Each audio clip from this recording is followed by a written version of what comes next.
We began our Siyaphumelela work about 8 years ago, and 8 years ago we had a delegation of 3 people who went to Achieving the Dream in North Carolina.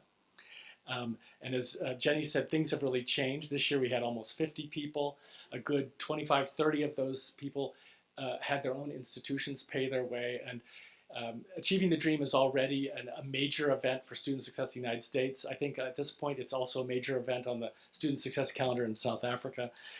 And I think just seeing all of you here tells us how important student success is in higher education today in the country. And over the last couple of years, we have seen some really wonderful new thinking about how to improve student success on campuses.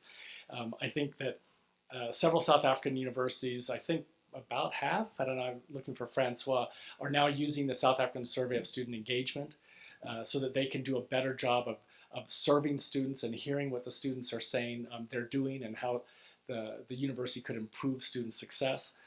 We see a number of universities with a really thoughtful first-year experience. A couple of years ago, several years ago, I think if you'd said, do you have a first-year experience on your campus, people said, well, we have a first year, and I guess they have an experience. But now we have, at a number of universities, we have people who are really thinking about how do we induct those students? How do we admit them? How do we bring them onto campus? How do we make them feel at home when they get onto the campus? And I think that's really a testament to the importance that all of you see in making sure that students have a good experience and that they can not only attend that institution, but eventually graduate from it and graduate ideally on time.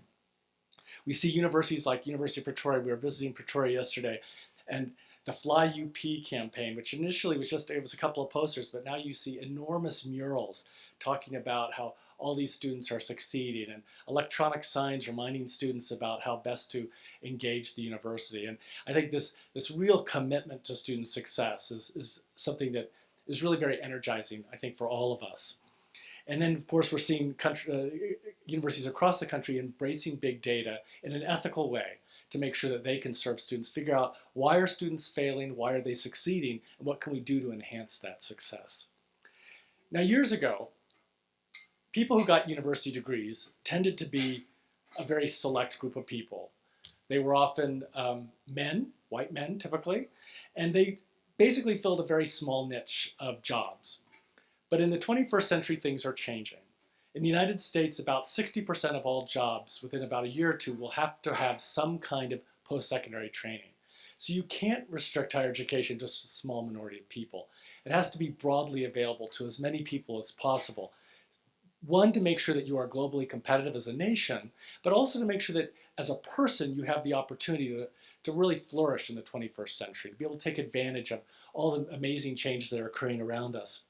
I think a lot of us, when we first went to university, we would have that meeting where someone would say, you know, this class is designed to figure out who really ought to be here. So look to your left, look to your right, and half of you are not going to be here at graduation.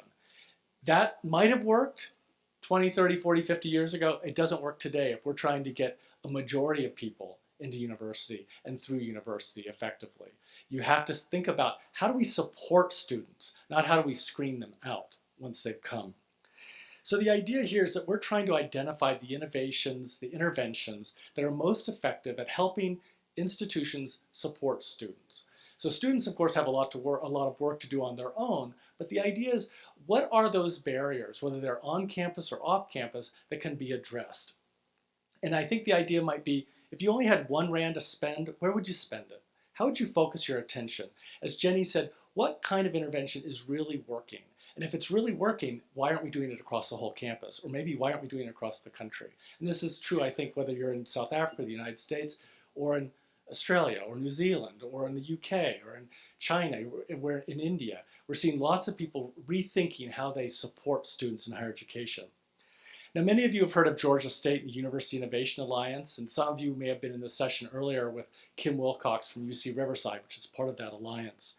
And I think one of the things about Georgia State is they've used big data to identify why students are succeeding and why they aren't succeeding, and to really take a look at themselves in the mirror and say, what is it that the university is doing that may be creating barriers to student success? And what Georgia State has accomplished is they were born in segregated United States. They were basically a whites-only institution 40 or 50 years ago. Today, they are the largest graduator of African Americans in the United States. and they have removed all race-based outcomes differences. African Americans, Latinos, and whites now graduate at the same rate. Now, this is a goal that all of us in this room would love to see here in South Africa, and basically everyone in the United States would like to see as well. And it's starting to occur at a couple of places, but what they've done is they've taken a look at what they're doing and said, what can we change?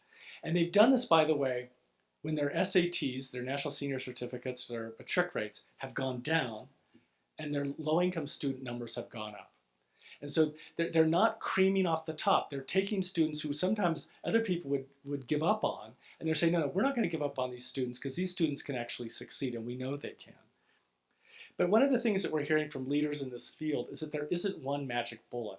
There isn't one piece of software, there isn't one consultant, and there isn't one app that you can build to make students succeed. It's an approach to making students succeed.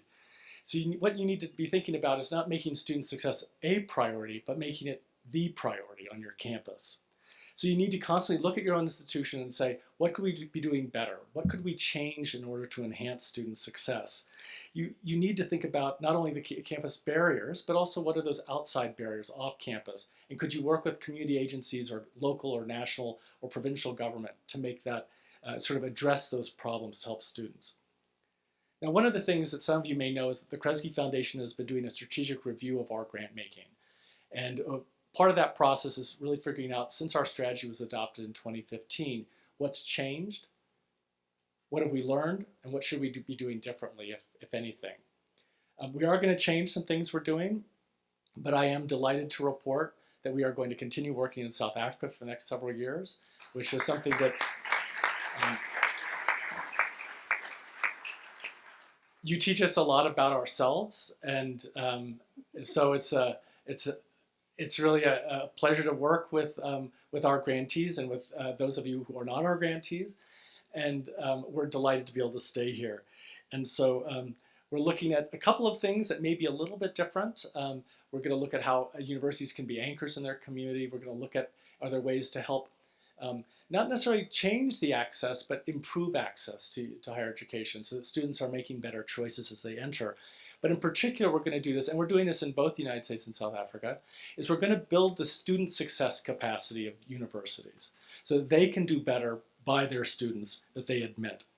And so whether we're talking about the University Innovation Alliance or Achieving the Dream in the United States or Siyaphumelela here in South Africa, we want to see more students succeed. So we're just couldn't be more excited to have all of you here, couldn't be more excited to have the minister here, and I just want to thank you all for coming, and I look forward to a couple of wonderful, inspiring days. So thank you.